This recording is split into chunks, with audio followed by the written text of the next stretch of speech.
Dear students, आज हम start करेंगे ऑप्टिकल एक्टिविटी और इसके अलावा भी हम 2-3 नई टर्म सीखेंगे। तो सबसे पहले कि ऑप्टिकल एक्टिविटी होती क्या है एक्चुअली। तो ऑप्टिकल एक्टिविटी के लिए सबसे पहले हमें जैसे एक ऑर्डिनरी लाइट होती है, पता होना चाहिए कि एक ऑर्डिनरी लाइट है और वो सारी डायरेक्शंस में वाइब्रेट करती है। जैसे ये हमारी ऑर्डिनरी लाइट है और ये सारी डायरेक्शंस में वाइब्रेट कर रही है, तो ऐसी लाइट को हम बोल देते हैं अनपोलराइज्ड लाइट। और जब हम इस लाइट को एक प्रिज्म में से, जिसका नाम है निकोल प्रिज्म, जब हम निकोल प्रिज्म में से पास करते हैं तो कैसी लाइट हमें मिलती है? ऐसी लाइट जो सिर्फ एक ही डायरेक्शन में वाइब्रेट कर रही है। आप देख रहे हैं इन दोनों में डिफरेंस, ये सारी डायरेक्शंस में वाइब्रेट कर रही है और ये खाली एक ही डायरेक्शन में वाइब्रेट कर रही है। तो निकोल प्रिज्म में ये एबिलिटी होती है कि वो क्या करता है, इस ऑर्डिनरी लाइट की जो सिर्फ एक पर्टिकुलर डायरेक्शन के वाइब्रेशंस को रोककर बाकी सारे वाइब्रेशंस को, जितनी भी डायरेक्शंस में जा रही है, बाकी सारी डायरेक्शंस के वाइब्रेशन को कट कर देता है, सिर्फ एक डायरेक्शन के वाइब्रेशन को रखता है। तो इसीलिए जब हम इसमें से इसको पास करते हैं ऑर्डिनरी लाइट को, तो सिर्फ एक ही डायरेक्शन में लाइट जो है वो वाइब्रेट कर रही होती है। तो जो एक डायरेक्शन में लाइट वाइब्रेट कर रही है, इसी लाइट को हम बोल देते हैं प्लेन पोलराइज्ड लाइट। यानी कि अनपोलराइज्ड लाइट को अगर हमें प्लेन पोलराइज्ड लाइट में चेंज करना है तो हम उसे उसमें निकोल प्रिज्म में से पास कर देते हैं। अब ये जो प्लेन पोलराइज्ड लाइट है, जब हम इसे किसी ऑर्गेनिक सोल्यूशन में से, यानी ऑर्गेनिक कंपाउंड के सोल्यूशन में से पास करते हैं, तो ये लाइट क्या करती है, इस ऑर्गेनिक कंपाउंड के मॉलिक्यूल के साथ इंटरैक्ट करती है। और इस ऑर्गेनिक कंपाउंड में ये एबिलिटी होती है कि इस प्लेन पोलराइज्ड लाइट के प्लेन को ये रोटेट कर देता है, या तो राइट हैंड डायरेक्शन में या फिर लेफ्ट हैंड डायरेक्शन में। तो जो ये कंपाउंड की एबिलिटी हुई, इसी को हम बोल देते हैं ऑप्टिकल एक्टिविटी। यानी कि ऑर्गेनिक कंपाउंड की वो प्रॉपर्टी जिससे वो प्लेन पोलराइज्ड लाइट को रोटेट कर रहा है, बस रोटेट करने की जो प्रॉपर्टी है प्लेन पोलराइज्ड लाइट को, उसी को हम बोल देते हैं ऑप्टिकल एक्टिविटी। और ऐसे कंपाउंड को हम बोल देते हैं कि ये कंपाउंड ऑप्टिकली एक्टिव है। अगर हम इसकी प्रॉपर डेफिनेशन में जाएं तो हो जाएगा, the property of a substance of rotating the plane of plane polarised light through a definite angle is called optical activity and such a substance is said to be optically active। यानी कि plane polarised light के plane को किसी particular angle के through rotate करने की जो property होती है कंपाउंड की, उसको हम बोल देते हैं ऑप्टिकल एक्टिविटी, और उस पर्टिकुलर कंपाउंड को हम बोलेंगे ऑप्टिकली एक्टिव। अब जो ये रोटेट कर रहा है, तो जाहिर सी बात है किसी पर्टिकुलर एंगल पर रोटेट करेगा।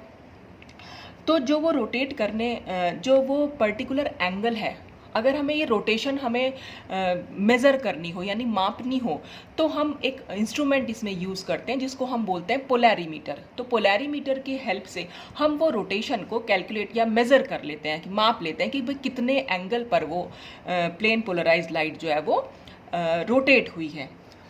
अब वो जो रोटेशन होती है, वो रोटेशन कुछ फैक्टर्स पर डिपेंड करती है। एक तो कि ऑप्टिकल जो हमने एक्टिव कंपाउंड लिया है, तो उस जो सोल्यूशन एक्चुअली हमने लिया है, उस सोल्यूशन की लेंथ कितनी है, उस सोल्यूशन की कॉन्सेंट्रेशन कितनी है, मतलब उसकी लेंथ पर, उसकी कॉन्सेंट्रेशन पर, और जो लाइट हम यूज़ कर रहे हैं उस वेवलेंथ पर, और जिस टेम्परेचर पर हम वो एक्सपेरिमेंट कर रहे हैं उस टेम्परेचर पर। ये तो ये 3-4 फैक्टर्स होते हैं जिन पर कि वो रोटेशन जो है वो डिपेंड करती है। और अगर हम एक पर्टिकुलर वर्ड यूज़ करें यहाँ पर स्पेसिफिक रोटेशन, तो हम उस पर्टिकुलर रोटेशन को स्पेसिफिक रोटेशन कब बोलते हैं, जब हमने जो सोल्यूशन लिया हुआ है, जो भी हमने ऑर्गेनिक कंपाउंड लिया हुआ है, जिसमें सोल्यूशन लिया है उसका, और जिसमें से हम प्लेन पोलराइज्ड लाइट को पास कर रहे हैं, तो जब उस सोल्यूशन की कॉन्सेंट्रेशन 1 ग्राम पर ml हो और उस सोल्यूशन की लेंथ 1 डेसीमीटर हो, तो हम उस रोटेशन को कहेंगे स्पेसिफिक रोटेशन। तो अगर हम इसकी डेफिनेशन देखें, उसमें है कि it is the number of observed degrees of rotation caused by an optically active substance when plane polarized light is passed through 1 decimeter of its solution having concentration of 1 ग्राम पर millilitre. वही बात जो मैंने आपको बताई कि सोल्यूशन की जो स्ट्रेंथ है, यानी कि जो कॉन्सेंट्रेशन है, वो 1 ग्राम पर ml हो और जो लेंथ है वो 1 डेसीमीटर हो, तो जो रोटेशन हो रही है उसको हम बोल देते हैं स्पेसिफिक रोटेशन। अब स्पेसिफिक रोटेशन का ये फॉर्मूला अल्फा से हम इसको डिनोट करते हैं और अल्फा को लिखते हैं स्क्वायर ब्रैकेट में, ऊपर लिखा है स्मॉल टी, नीचे लिखा है कैपिटल डी। अब ये स्मॉल टी क्या है, जिस टेम्परेचर पर हम एक्सपेरिमेंट करा रहे हैं ये वो टेम्परेचर है। ये डी क्या है, जो लाइट हम यूज़ करते हैं एक्चुअली वो सोडियम लाइट होती है, तो उसकी जो डी लाइन हम यहाँ पर यूज़ करते हैं और जो वेव लेंथ होती है इसकी वो होती है 589 नैनोमीटर। NM लिखा हुआ है मैंने, NM मीन्स नैनोमीटर। तो ये जो हुई इसकी वेव लेंथ हो गई, और इज इक्वल टू जो फॉर्मूला आएगा अल्फा और सफिक्स में लिख दिया हमने OBS यानी ऑब्जर्व्ड रोटेशन। तो जो ऑब्जर्व्ड रोटेशन है डिवाइडेड बाय L, L है यहाँ पर लेंथ ऑफ द सोल्यूशन, और ये सोल्यूशन की लेंथ जो होगी वो डेसीमीटर में होगी, तो length of the solution in decimetre. और C क्या है यहाँ पर, कॉन्सेंट्रेशन, तो कॉन्सेंट्रेशन ऑफ सब्सटेंस इन किस में, ग्राम पर ml में। तो ये ध्यान आपको रखना है, कई बार न्यूमेरिकल इस पे आ जाते हैं कि हमें जो कॉन्सेंट्रेशन है वो ग्राम पर ml में लिखनी होती है और लेंथ जो है वो डेसीमीटर में लिखनी होती है। तो फिर अगर कई बार न्यूमेरिकल में स्पेसिफिक रोटेशन या ऑब्जर्व रोटेशन कैलकुलेट करने को आती है तो आप इस फॉर्मूले की हेल्प से उसे कर सकते हैं। अभी हम आगे आने वाली वीडियोस में कुछ न्यूमेरिकल्स भी इस पे देखेंगे। अच्छा, तो ये सब कुछ था पूरा ऑप्टिकल जो है कि एक्टिविटी के बारे में। तो ऑप्टिकल एक्टिविटी एक्चुअल में क्या हुई कि प्लेन पोलराइज्ड लाइट को रोटेट करने की प्रॉपर्टी एक्चुअल में होती है ऑप्टिकल एक्टिविटी। अच्छा, इसी पे बेस्ड फिर हम एक आइसोमेरिज्म इसमें निकाल लेते हैं। अभी आपने देखा भी होगा शुरू में हमने ज्योमेट्रिकल आइसोमेरिज्म को एक्सप्लेन किया था, तो अब हम एक्सप्लेन करेंगे कि ऑप्टिकल आइसोमेरिज्म क्या होती है। तो ऑप्टिकल आइसोमेरिज्म में भी हम यही जो ऑप्टिकल एक्टिव कंपाउंड हम यूज़ करते हैं, तो क्या होता है, कुछ ऑप्टिकल एक्टिव कंपाउंड्स इस प्लेन पोलराइज्ड लाइट को राइट हैंड साइड में रोटेट कर देते हैं, कुछ जो है इसको लेफ्ट हैंड साइड में रोटेट कर देते हैं। तो बस ये जो डिफरेंट बिहेवियर होता है ऑर्गेनिक कंपाउंड्स का इस प्लेन पोलराइज्ड लाइट की तरफ, बस इसी को हम बोल देते हैं ऑप्टिकल आइसोमेरिज्म। तो अगर डेफिनेशन इसकी देखी जाए तो डेफिनेशन में है the phenomenon in which two और more compounds having similar molecular formula and similar chemical structures, यानी हम दो या दो से ज़्यादा अगर ऐसे कंपाउंड्स लें जिनका मॉलिक्यूलर फार्मूला सेम है और केमिकल स्ट्रक्चर भी सेम है, यानी कनेक्टिविटी सेम है, have different behaviour towards plane polarised light is called optical isomerism. लेकिन उनका जो बिहेवियर है प्लेन पोलराइज्ड लाइट की तरफ डिफरेंट क्यों है, क्योंकि कुछ तो उसको राइट हैंड साइड में रोटेट कर रहे हैं, कुछ उसे लेफ्ट हैंड साइड में रोटेट कर रहे हैं, तो उस डिफरेंट बिहेवियर है, इसी वजह से हम उसको बोल देते हैं ऑप्टिकल। ये जो प्रॉपर्टी हुई, ये जो फिनोमिनन हुआ, तो इसको हम बोल देते हैं ऑप्टिकल आइसोमेरिज्म, और ऐसे कंपाउंड्स को हम बोल देते हैं ऑप्टिकल आइसोमर्स। तो ये ऑप्टिकल आइसोमर्स कुछ डिफरेंट टाइप्स के होते हैं। सबसे पहले हम इसमें देखेंगे डेक्स्ट्रो रोटेटरी और डी आइसोमर, इसको हम स्मॉल डी से शो करते हैं। अब ये डेक्स्ट्रो रोटेटरी क्या होते हैं, तो ऐसे ऑप्टिकल आइसोमर जो प्लेन पोलराइज्ड लाइट के प्लेन को क्लॉकवाइज डायरेक्शन में या हम कहें राइट हैंड डायरेक्शन में उसको रोटेट कर दें, तो उसको हम बोलेंगे डेक्स्ट्रो रोटेटरी, या हम इसको लिख देते हैं स्मॉल डी और आइसोमर। अच्छा, दूसरे होते हैं लीवो रोटेटरी और एल आइसोमर। अच्छा, यहाँ पर एक चीज़ और बता दूँ, डी आइसोमर को हम कई बार ऐसे पॉजिटिव से भी दिखा सकते हैं। एक पॉजिटिव साइन बना हुआ होगा, ब्रैकेट में लिखा हुआ होगा, तो या तो डी लिखा हो या पॉजिटिव लिखा हुआ हो, इसका मतलब होता है वो डेक्स्ट्रो रोटेटरी है। और ऐसे ही एल आइसोमर जो लीवो रोटेटरी होते हैं उनके लिए हम माइनस साइन भी यूज़ कर लेते हैं, तो या तो माइनस लिखा हो या स्मॉल एल लिखा हो, तो वो हो जाते हैं लीवो रोटेटरी। तो लीवो रोटेटरी क्या हुए, वो ऑप्टिकल आइसोमर जो प्लेन पोलराइज्ड लाइट के प्लेन को एंटी क्लॉकवाइज डायरेक्शन में यानी कि लेफ्ट हैंड डायरेक्शन में इसको रोटेट कर दें, उनको हम बोल देते हैं लीवो रोटेटरी या एल आइसोमर।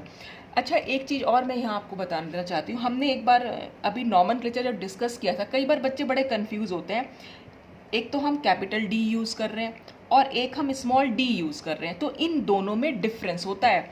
ये स्मॉल डी ऑप्टिकल रोटेशन को बता रहा है, जबकि ये कैपिटल डी मैंने आपको बताया भी था कि कार्बोहाइड्रेट्स में हम जनरली डी और एल नॉमेनक्लेचर यूज़ करते हैं। तो डी के लिए हमें क्या देखना होता है, जो बॉटम कार्बन से जो सेकंड नंबर कार्बन है, मतलब उसमें हमें OH की डायरेक्शन देखनी होती है। अगर OH राइट हैंड साइड है तो वो डी आइसोमर हो जाएगा, और OH अगर लेफ्ट हैंड साइड पर है तो हम उसे कैपिटल L से शो करते हैं। जबकि स्मॉल डी और स्मॉल एल कंपाउंड के ऑप्टिकल रोटेशन को शो करते हैं कि प्लेन पोलराइज्ड लाइट को उसने किस डायरेक्शन में रोटेट किया है, तो दोनों में डिफरेंस होता है कैपिटल डी और स्मॉल डी में। तो ये चीज़ आप ध्यान रखिएगा, और बस ये भी ध्यान रखिएगा कि कैपिटल डी को हम प्लस साइन से और L को माइनस साइन से भी दिखा देते हैं। तो ये तो हुए राइट हैंड साइड और लेफ्ट हैंड साइड वाले आइसोमर्स। एक होते हैं रेसिमिक और DL मिक्सचर।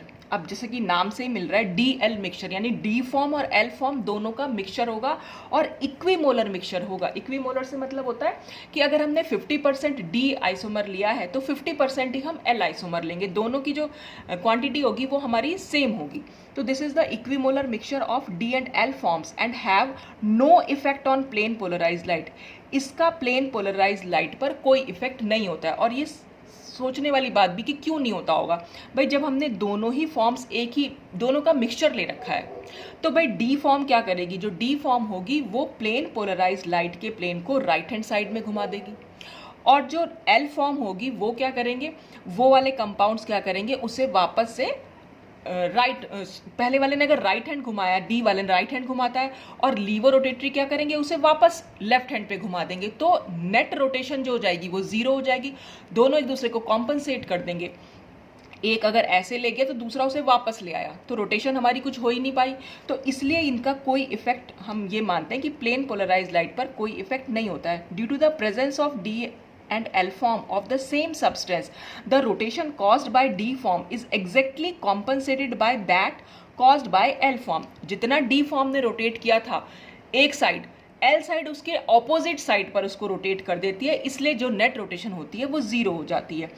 और this phenomenon is called external compensation. इसको हम वर्ड यूज कर लेते हैं एक्सटर्नल कॉम्पनसेशन। एक्सटर्नल वर्ड हम क्यों यूज कर रहे हैं, क्योंकि दोनों ही अलग अलग कंपाउंड हैं, एक जैसे नहीं है, एक ही कंपाउंड के अंदर नहीं हो रहा है, ये अलग अलग कंपाउंड में हो रहा है, इसलिए हम कह रहे हैं इसको एक्सटर्नल कॉम्पनसेशन। नेक्स्ट है मीजोफॉर्म।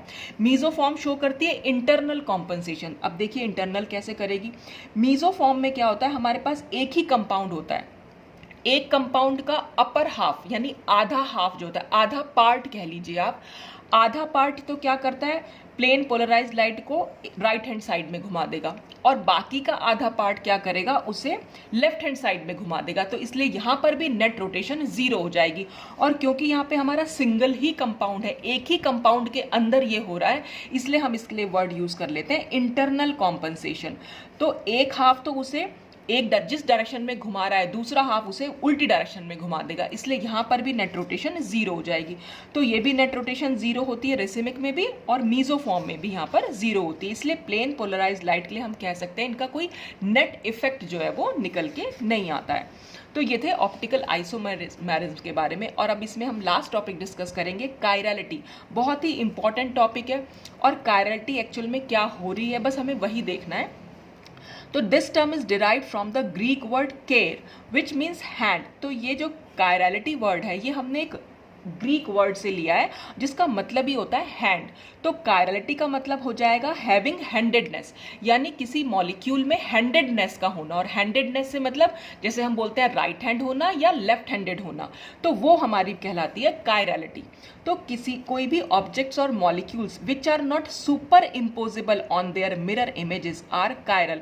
हम कायरलिटी को पहचानेंगे कैसे, तो उसका सबसे अच्छा तरीका है उसकी मिरर इमेज को देखना। अगर हमें ये बताना है कि कोई कंपाउंड कायरल है या नहीं है, तो सिंपल सा फॉर्मूला है कि आपने उसकी मिरर इमेज बनाई, और मिरर इमेज को फिर आपने देख लिया कि ओरिजिनल मॉलिक्यूल क्या मिरर इमेज को सुपर इम्पोज कर रहा है या नहीं कर रहा है। और ये कैसे सुपर इम्पोज करता है या नहीं करता है, ये मैंने आपको प्रीवियस वीडियोस में जब मैंने मिरर इमेजेस समझाई थी तब समझाया था कि हम सुपर इम्पोजिबिलिटी या नॉन सुपर इम्पोजिबिलिटी कैसे चेक करते हैं। तो अगर आपने वीडियोस वो नहीं देखे तो पहले आप वहां जाकर वो देखिए, फिर आपको समझ में आएगा कि हम सुपर इम्पोजिबल या नॉन सुपर इम्पोजिबल किसको कह रहे हैं। तो आपने सिर्फ कायरलिटी के लिए सिर्फ इतना चेक करना है कि क्या मॉलिक्यूल की मिरर इमेज सुपर इम्पोजिबल है या नॉन सुपर इम्पोजिबल है। तो कायरलिटी के लिए ये इंपॉर्टेंट कंडीशन है, नॉन सुपर इम्पोजिबल होनी चाहिए, तो तभी वो कायरल हो जाएगा मॉलिक्यूल। तो chirality is necessary and sufficient condition for optical activity. और अगर किसी मॉलिक्यूल में कायरलिटी है तो इसका मतलब वो 100% ऑप्टिकल एक्टिव है। ये चीज आप ध्यान रखिएगा। एक तो मॉलिक्यूल में कायरलिटी, अगर हमें पता चल रहा है कि किसी मॉलिक्यूल की हमें बताना है कि वो ऑप्टिकल एक्टिव है या नहीं है, तो सबसे पहले हम ये चेक करेंगे क्या वो मॉलिक्यूल कायरल है या नहीं है। और कायरलिटी देखने के लिए हमें चेक करना है उसकी मिरर इमेज। तो सिंपल सी बात है, ऑप्टिकल एक्टिविटी अगर हमें चेक करनी है तो मॉलिक्यूल की मिरर इमेज जो है वो मॉलिक्यूल के ऊपर सुपर इम्पोजेबल नहीं होनी चाहिए, हमें non superimposable mirror image चाहिए। तो if a molecule is superimposable on its mirror image, it is achiral. Achiral molecules are optically inactive. तो अगर मॉलिक्यूल और मॉलिक्यूल की मिरर इमेज सुपर इम्पोजेबल है तो इसका मतलब मॉलिक्यूल अकायरल है, या हम कह सकते हैं कि मॉलिक्यूल ऑप्टिकली इनएक्टिव है। इसको हम कुछ एग्जाम्पल्स के हेल्प से समझ सकते हैं। जैसे सपोज ये हमारे पास एक एग्जाम्पल है डी लैक्टिक एसिड का, और ये है हमारे पास एल लैक्टिक एसिड। अच्छा, यहाँ पर मैं एक चीज़ और बता दूँ आपको कि ये जो डी और एल लिखते हैं, ये हम सिर्फ मॉलिक्यूल को देखकर नहीं बता सकते हैं कि ये डी है या एल फॉर्म है। ये हमने सबसे पहले एक्सपेरिमेंट किया और फिर हम एक्सपेरिमेंट की हेल्प से बता पाते हैं कि ये डी है या ये एल है। तो देख के हम नहीं बता पाते। तो डी लैक्टिक एसिड का जो स्ट्रक्चर है वो कुछ इस तरह से होता है, जिसमें OH जो है वो राइट हैंड साइड पर है और लीवो में OH जो है वो लेफ्ट हैंड साइड पर होता है। और इसीलिए हम इसको हम कैपिटल डी भी हम यहाँ पर यूज़ कर सकते हैं। अगर हमें इसका नाम देना हो नॉमेनक्लेचर के बेसिस पर तो हम कैपिटल डी इसको बोल सकते हैं, लेकिन वहाँ पर कैपिटल डी और स्मॉल डी में डिफरेंस है। कैपिटल डी में हम क्यों बोल रहे हैं, क्योंकि OH जो है वो, और वैसे भी हम यहाँ पर खैर कैपिटल डी इसको नहीं बोलेंगे, क्योंकि मैंने आपको ये बताया था कि जो हमारा बेस जो है यहाँ पर वो COH ना होकर CH2OH होना चाहिए। तो यहाँ पर हम कैपिटल डी और कैपिटल एल तो नहीं यूज़ कर सकते हैं, पर मैं अदरवाइज बता रही हूँ कि अगर सपोज यहाँ पर CH2OH होता तब हम इसको कैपिटल डी वर्ड यूज़ कर लेते नॉमेनक्लेचर के लिए, और यहाँ पर हम कैपिटल एल यूज़ कर लेते। लेकिन अब क्योंकि यहाँ पर तो COH है तो ये कार्बोहाइड्रेट से तो मैच नहीं कर रहा है, तो कार्बोहाइड्रेट से इसको मैच करना चाहिए। ये सब कुछ मैंने प्रीवियस वीडियोज़ में एक्सप्लेन किया हुआ है डी और एल नॉमेनक्लेचर में, आप चाहे तो वहाँ जाकर चेक कर सकते हैं। तो हम बात कर रहे थे कि ये एक डी लैक्टिक एसिड है और ये एल लैक्टिक एसिड है। अब हम क्या कर रहे हैं, डी लैक्टिक एसिड की अगर हमने मिरर इमेज बनाई तो मिरर इमेज कैसे बनेगी। ये CH3 तो यहीं रहेगा, टॉप तो टॉप रहता है, बॉटम बॉटम रहता है। अगर हम साइड में रख रहे हैं, यानी राइट हैंड साइड रखो चाहे लेफ्ट हैंड साइड रखो, टॉप टॉप रहेगा, बॉटम बॉटम रहेगा। जो राइट है वो लेफ्ट हो जाएगा, जो लेफ्ट है वो राइट हो जाएगा। तो हमने उसी हिसाब से इसको चेंज कर दिया। तो यहाँ पर हमने देखा मिरर इमेज क्या वो सुपर इम्पोजिबल हो रही है कि नहीं हो रही। तो मैंने आपको तरीका बताया था कि आपने इसको उठाया और इसके ऊपर रखा, तो अगर एटम के नीचे एटम और मॉलिक्यूल के नीचे मॉलिक्यूल आ जाए, ग्रुप के नीचे, सॉरी मॉलिक्यूल तो नहीं, ग्रुप के नीचे ग्रुप आ जाए, तो हम उसके बोल देते हैं कि वो जो है सुपर इम्पोजेबल है। लेकिन अगर ऐसा ना हो तो इसका मतलब वो नॉन सुपर इम्पोजेबल है। तो जब हम इसको उठा के इसके ऊपर रखेंगे तो CH3 के नीचे CH3 आएगा, COH के नीचे COH आएगा, लेकिन OH के नीचे H और H के नीचे OH आएगा। तो ऐसे तो हमने चेक कर लिया, लेकिन हमें क्या करना है, मैंने आपको पहले भी समझाया था, इसको हमें पहले 180 डिग्री पर रोटेट करना पड़ेगा पेपर के प्लेन में, और उसकी भी हमें इमेज को हमें इसके ऊपर रख के देखना पड़ेगा। तो जब हम इसको ऐसे रोटेट करेंगे तो COH हमारा ऊपर चला जाएगा और CH3 हमारा नीचे आ जाएगा, OH यहाँ आ जाएगा और H जो है यहाँ पहुँच जाएगा। तो जब अब की बार हम इसको, जैसे अगर मैं सपोज आपको 180 डिग्री रोटेट कराऊँ तो COH जो है ऊपर गया, CH3 नीचे हुआ। जैसे ये ऊपर जाएगा OH यहाँ आ जाएगा और H यहाँ आ जाएगा। अब अगर आप इसको इसके ऊपर रख के देखें तो COH के नीचे CH3 है और CH3 के नीचे COH है। भले ही H के नीचे H और OH के नीचे OH आ रहा है, लेकिन अभी भी मॉलिक्यूल की इमेज जो है या ओरिजिनल मॉलिक्यूल जो है वो मिरर इमेज के ऊपर सुपर इम्पोजेबल नहीं है। तो अगर सुपर इम्पोजेबल नहीं है तो हम कह सकते हैं कि मॉलिक्यूल के अंदर कायरलिटी है और ये मॉलिक्यूल ऑप्टिकली एक्टिव है, दोनों ही फॉर्म्स, डी फॉर्म और एल फॉर्म। अच्छा, अब नेक्स्ट एग्जाम्पल, और यहाँ पर मैंने ये जो पॉइंट बनाया था ये था एसिमेट्रिक कार्बन एटम के लिए। तो पहले कभी ये भी बोलते थे कि अगर एसिमेट्रिक कार्बन एटम है तो मॉलिक्यूल जो है ऑप्टिकली एक्टिव हो सकता है। तो देखिए एसिमेट्रिक कार्बन एटम होने से यहाँ पर भाई ऑप्टिकल एक्टिविटी तो दिखाई दे रही है। लेकिन अगर हम सेकंड एग्जाम्पल की बात करें, सेकंड एग्जाम्पल है मीजो टार्टरिक एसिड का, तो आप यहाँ पर देखेंगे इसके पास 2 एसिमेट्रिक कार्बन एटम हैं। एसिमेट्रिक कार्बन एटम मतलब जिस कार्बन एटम से 4 डिफरेंट ग्रुप्स जो है वो अटैच्ड हैं। तो यहाँ पर 2 एसिमेट्रिक कार्बन एटम है। तो फिर से हमें क्या देखना है कि इसकी हमें मिरर इमेज देखनी है। और मैंने आपको बताया था, एक मेथड भी बताया था वहाँ पर, सुपर इम्पोजिबिलिटी और नॉन सुपर इम्पोजिबिलिटी को चेक करने के लिए हमें सबसे अच्छा होता है सिमिट्री मेथड। अगर मॉलिक्यूल में किसी प्रकार की कोई सिमिट्री है, मैंने सिमिट्री भी सारी समझाई हुई है लास्ट वीडियोज़ में, प्लेन ऑफ सिमिट्री हो या सेंटर ऑफ सिमिट्री हो, एक्सिस ऑफ सिमिट्री हो, तो अगर ऐसी कोई सिमिट्री हमारे पास यहाँ प्रेजेंट है तो मॉलिक्यूल की जो मिरर इमेज होगी तो मॉलिक्यूल उसके ऊपर सुपर इम्पोजेबल हो जाएगा अगर कोई भी किसी भी प्रकार की सिमेट्री मॉलिक्यूल के अंदर प्रेजेंट है। और अगर कोई सिमेट्री नहीं है मॉलिक्यूल के अंदर, तब वो उसकी मिरर इमेज के ऊपर वो नॉन सुपर इम्पोजेबल होगा। तो यहाँ पर आपको दिखाई दे रहा है कि यहाँ पर प्लेन ऑफ सिमेट्री है। अगर मैं यहाँ पर एक प्लेन रख दूँ, प्लेन ऐसा प्लेन जिसको हम मिरर भी समझ सकते हैं, तो अगर मैंने ये प्लेन रखा तो क्या होगा, ये OH हमें यहाँ दिखाई देगा, H यहाँ दिखाई देगा और COH यहाँ दिखाई देगा। या हम ये भी कह सकते हैं कि प्लेन ऑफ सिमेट्री वो इमेजिनरी प्लेन है जो मॉलिक्यूल को दो इक्वल हाफ्स में डिवाइड कर देता है। तो वो दो इक्वल हाफ्स में इसने डिवाइड भी कर दिया। तो यहाँ पर मॉलिक्यूल में क्योंकि प्लेन ऑफ सिमेट्री है, इसलिए हम कह सकते हैं कि यहाँ इसकी जो मिरर इमेज होगी वो इसके ऊपर सुपर इम्पोजेबल हो जाएगी। तो ये जब सुपर इम्पोजेबल हो जाएगी तो मॉलिक्यूल जो है अकायरल हो जाएगा, और मॉलिक्यूल अगर अकायरल हुआ तो इसका मतलब वो ऑप्टिकली इनएक्टिव हो गया। अब तो एसिमेट्रिक कार्बन एटम होने के बावजूद भी मॉलिक्यूल जो है वो ऑप्टिकली इनएक्टिव हो गया। तो इसका मतलब क्या हुआ, ऑप्टिकली एक्टिव होने के लिए या इनएक्टिव होने के लिए हमारे पास एसिमेट्रिक कार्बन एटम का होना या ना होना, उससे कोई फर्क नहीं पड़ता। हमें चेक करना है कायरलिटी को। अगर मॉलिक्यूल में कायरलिटी है, और कायरलिटी तभी आएगी जब मॉलिक्यूल में कोई भी सिमेट्री नहीं होगी। कायरलिटी तभी होती है किसी मॉलिक्यूल में जब वहां पर कोई सिमेट्री ना हो। तो अगर मॉलिक्यूल कायरल है तो इसका मतलब वो ऑप्टिकली एक्टिव है। और कायरल का मतलब हमें सुपर इम्पोजिबिलिटी से सिर्फ चेक करना है कि मॉलिक्यूल की mirror image non super imposable होनी चाहिए। जैसे हम थर्ड एग्जाम्पल अगर हम देखें, थर्ड एग्जाम्पल है एलीन्स का। एलीन्स को अभी हम डिटेल्स में आगे पढ़ने वाले हैं। एलीन में क्या होता है, 3 कार्बन एटम डबल बॉन्ड से जुड़े हुए होते हैं, और कार्बन से 2 ग्रुप्स जुड़े हुए हैं कॉर्नर वाले कार्बन से, जो इसी प्लेन, ये सारे यहाँ तक पूरा एक प्लेन में होता है मॉलिक्यूल। और यहाँ पर CH3 प्लेन के ऊपर है, और जो H है वो इस पेपर के प्लेन के नीचे। अगर मैं आपको स्ट्रक्चर दिखाऊं इसका, देखिए वो कुछ इस तरीके का होता है। ये है हमारा एलीन। एलीन में क्या हुआ, ये तो 3 कार्बन एटम्स हो गए, ये 2 ग्रुप्स हो गए जो CH3 और H आप इनको मान लीजिए, जो ये जो पेपर के प्लेन में होते हैं। और जो ये ग्रुप्स हैं, ये पेपर के प्लेन के ऊपर है और ये पेपर के प्लेन के नीचे है। ठीक है, तो इस तरह से अगर हम इसको रखें भी तो ये हमें आप साफ से दिखाई भी दे रहा है कि ये पेपर के प्लेन, जैसे मैं इसको ऐसे पेपर पे रख दूं तो पेपर के प्लेन में ये तीनों एटम जा रहे हैं और ये दोनों एटम जा रहे हैं। और आप देख रहे हैं ये वाला जो है ये ऊपर को उठ रहा है और ये पेपर के प्लेन से नीचे जा रहा है। तो इस तरह से ये स्ट्रक्चर कुछ इस तरीके का होता है। तो अब अगर हम इसकी मिरर इमेज देखें तो मिरर इमेज हमें कैसी दिखाई देगी, वो हमें कुछ इस तरह की दिखाई देगी।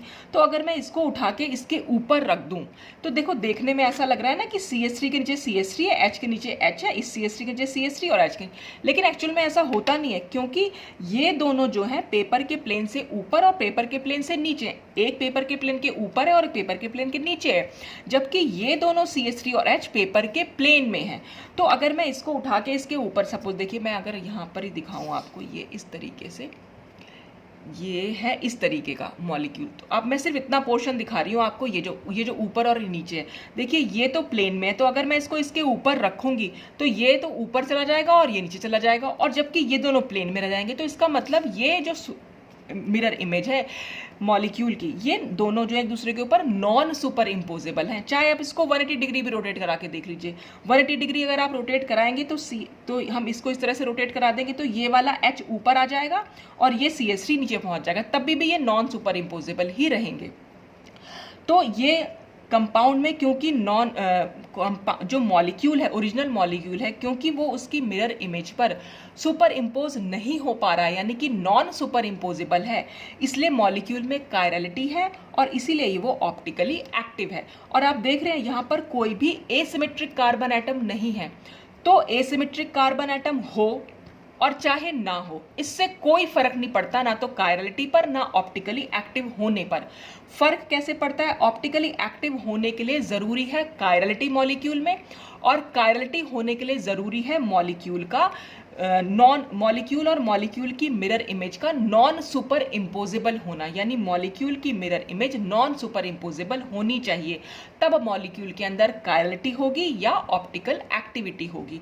तो इस तरह से हम यहाँ पर कायरलिटी वर्ड को एक्सप्लेन कर सकते हैं। तो आज के वीडियो में हमने क्या क्या चीजें सीखी, एक तो ऑप्टिकल एक्टिविटी क्या होती है, तो ऑप्टिकल एक्टिविटी को हमने जैसे बताया कि मॉलिक्यूल की किसी भी ऑर्गेनिक कंपाउंड की बस वो प्रॉपर्टी जिसमें वो प्लेन पोलराइज्ड लाइट को रोटेट कर देता है, उसको रोटेट करने की प्रॉपर्टी हो जाएगी ऑप्टिकल एक्टिविटी। और अगर हमें मॉलिक्यूल को चेक करना है देख के, क्योंकि हम देख के तो नहीं बता सकते हैं कि वो कि वो डी है या एल है, लेकिन ये तो हमारे पास ऑलरेडी लिखा हुआ है, लेकिन देख के हम इतना तो बता सकते हैं कि वो ऑप्टिकल एक्टिव होगा या नहीं होगा। तो हमें सिर्फ ये चेक करना है ऑप्टिकल एक्टिविटी के लिए, बस आपको मॉलिक्यूल के अंदर कायरलिटी चेक करनी है, और कायरलिटी के लिए आपको उसकी मॉलिक्यूल और इसकी इमेज को सिर्फ नॉन सुपर इम्पोजिबिलिटी देखनी है। और नॉन सुपर इम्पोजिबिलिटी देखने के लिए भी हमें सिर्फ एलिमेंट ऑफ सिमेट्री देखनी है। अगर मॉलिक्यूल में किसी प्रकार की कोई भी सिमेट्री प्रेजेंट नहीं है तो फिर वो ऑप्टिकल एक्टिव होता है, उसमें कायरलिटी होती है। तो इस तरह से हम इसको समझ सकते हैं। तो आज के वीडियो के लिए बस इतना ही, बाकी हम नेक्स्ट वीडियो में एक्सप्लेन करेंगे। Thanks for watching.